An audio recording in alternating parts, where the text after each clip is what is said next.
আসসালামু আলাইকুম। সবাই কেমন আছেন? আজকে আমি দেখাবো আপনাদেরকে ভিন্নভাবে লাউ চিংড়ি রান্না করে। আমি ২ টো চাইনিজ লাউ নিয়েছি। এখানে কিন্তু ২ রকমের লাউ পাওয়া যায়। চাইনিজ একটা আরেকটা দেশি লাউ। দেশি লাউটা একটু বেশি স্বাদ।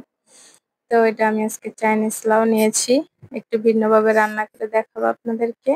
এই যে আমি এগুলোকে একটু ভেজে নিবো তেল ছাড়া। মানে টেলে নেওয়া যেটাকে বলে, এভাবে একটু টেলে নিব। তো আপনারা সবাই কেমন আছেন? আশা করি আল্লাহর রহমতে আপনারা সবাই ভালো আছেন। আর যে যেখান থেকে দেখছেন আমার ভিডিওটা সবাইকে অসংখ্য ধন্যবাদ। আর যারা নতুন তারা অবশ্যই আমার চ্যানেলটা সাবস্ক্রাইব করবেন।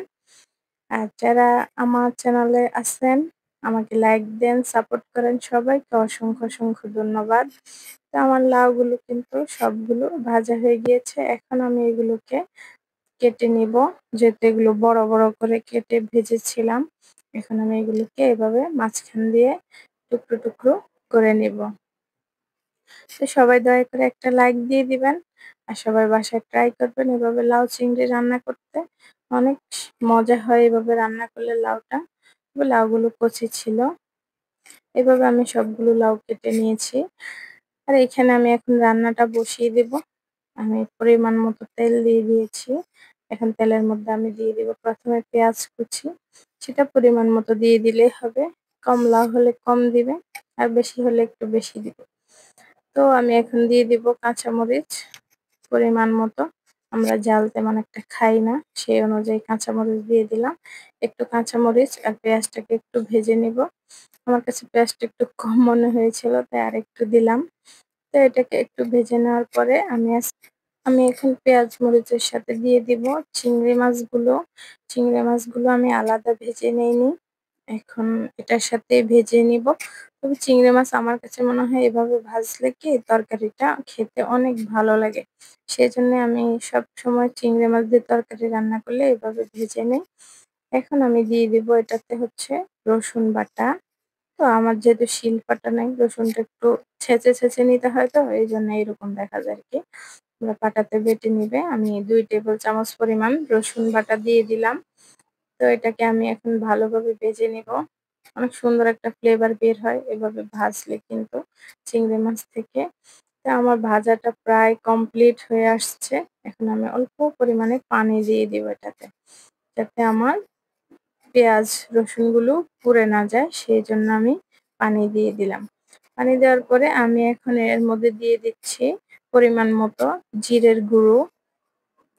তারপরে আমি দিয়ে দিব এখন হলুদ, পরিমাণ মতো হলুদ দিয়ে দিব।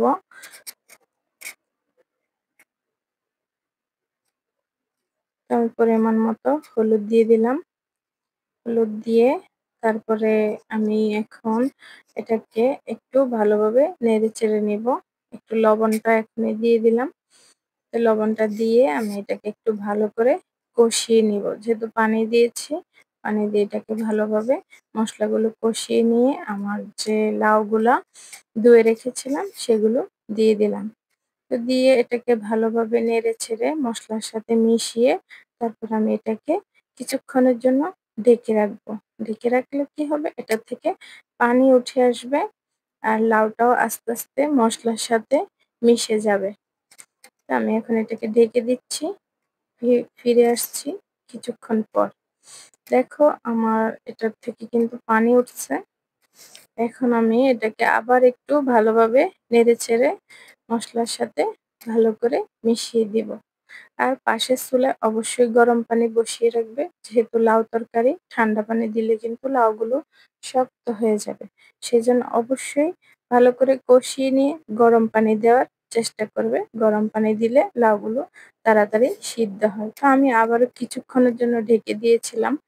দেখো আমার এটা কিন্তু প্রায় কষে এসেছে, পানি উঠেছে আর লাউগুলো অনেকটা সিদ্ধ হয়ে এসেছে। এখন আমি এই মুহূর্তে এখন গরম পানিটা দিয়ে দিব। মানে পরিমাণ মতো দিয়ে দিব এটা। তো আমি গরম পানি দিয়ে দিচ্ছি। গরম পানি দিয়ে এটাকে আমি আবারও কিছুক্ষণের জন্য ঢেকে দিব। দেখো এটা দেখতে যেরকম সুন্দর দেখা যায়, খেতেও কিন্তু অনেক মজা হয়েছিল। এমনিতেও নরমালি লাউ তরকারি চিংড়ি মাছ দিয়ে রান্না করলে অনেক ভালো লাগে। এই যে আমি টমেটো দিয়ে দিলাম। লাউ তরকারিতে টমেটোটা আলাদা একটা স্বাদ নিয়ে আসে। সেইজন্যে আমি টমেটো এড করে দিয়েছি। আমি ২ টো টমেটো নিয়েছিলাম। আমাদের এখানে টমেটোর আবার অনেক দাম কম। যেহেতু ১২ মাসের দেশ, অনেক টমেটো হয় এখানে। টমেটোর দাম কম।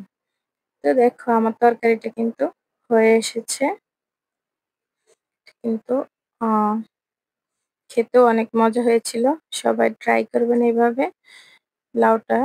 এখন আমি দিয়ে দিব ধনেপাতা। লাউ তরকারিতে ধনেপাতা দিলে অবশ্যই স্বাদটা একটু বেড়ে যায়। এটা সবাই জানো আপুরা তোমরা। তো ভাইয়ারাও যদি কেউ আমার রেসিপিটা ফলো করো, লাউ তরকারিতে অবশ্যই ধনেপাতা ব্যবহার করবে। তো আমার তরকারিটা হয়ে গিয়েছে। এখন আমি ধনেপাতাটা দিয়ে চুলাটা অফ করে দিব। আজ এই পর্যন্ত। সবাই ভালো থাকবে। আল্লাহ হাফেজ।